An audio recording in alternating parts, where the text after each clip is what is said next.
Hello everyone, welcome back to another episode of Purgatory brought to you by Force Strategy Gaming. This week we will be discussing the SteelSeries Diablo gear that was recently announced, item progression in Diablo 3, and a little talk about the monk spirit and combo points.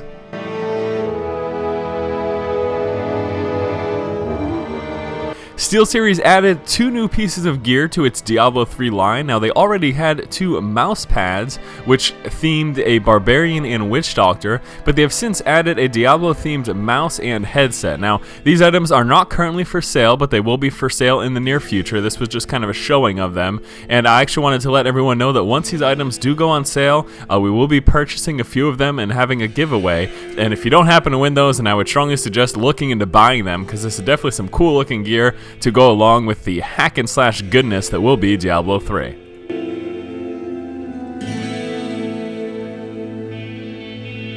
Now, we've known for quite some time now that upon release, Diablo 3 will be featuring 18 different tiers of items. Late last week, Bashiok went into some further clarification as to exactly how these tiers are going to work and what we should expect from them. The primary thing that he was trying to inform us about was the fact that these tiers are separated visually. So tiers 1 through 18, the primary difference is that they are 18 visually different sets. So, it's supposed to be ever increasing in basically coolness and badassery as you work your way up. Something else you want to inform us is that these tiers will be separated amongst all of the acts. Now, being a total of 18, you would obviously be led to believe that this will imply 6 per level of difficulty because there are 3 difficulties.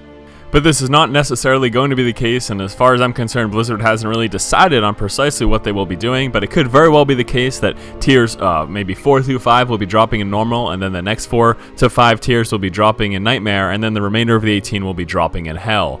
And then something else to note too is that obviously as you progress with these tiers, the total number of stat allocations will be ever increasing. So the total number of stats in a tier 1 headpiece will be less than the total number of stats in a tier 2 headpiece. So as you go throughout the world, as you're playing initially through normal, you may find a tier 1 headpiece and then a tier 2 chest piece and then a tier 1 piece of gloves, and then you end up finding a tier 3, shoulders, and you're going to end up having kind of a mixed bag, and all of these things will be visually different looking. Also realize that in addition to these tiers that are dropped throughout the world, we do of course have the crafted gear that we will have at our disposal. So we have those 18 different tiers of gear throughout normal and hell, and then crafted gear as well. And the fact that we'll probably be mix and matching a lot of this means that we will be ever changing visually up until the very late stages of the game, which I would assume ideally would be looking at a full set of the 18 tiered gear and then possibly some crafted pieces as well.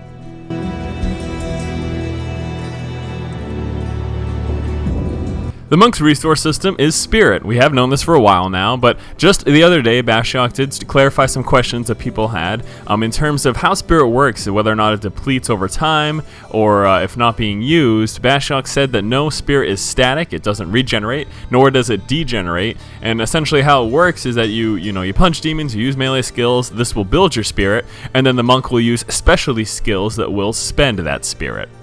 Also, when asked about the monk's auras and how they will function, Bashiok did mention that they will function very much like the barbarian's war cries. So the auras will just kind of be an alternative variation of the war cries, obviously likely to have different effects than the barbarian itself does, but it's going to function more or less along the same lines. So that about does it for this week's Purgatory. Thank you guys so much for watching. Hopefully you enjoyed it. Stay tuned later in the week for this week's DiabloCast podcast. And as we draw ever closer to the start of the Diablo 3 beta, I'm sure we will be looking to receive more and more information from Blizzard. And as such, we will have more content to bring to you. So again, thank you guys so much for watching. If you like the content, please subscribe to the channel. And as always, keep watching and keep owning.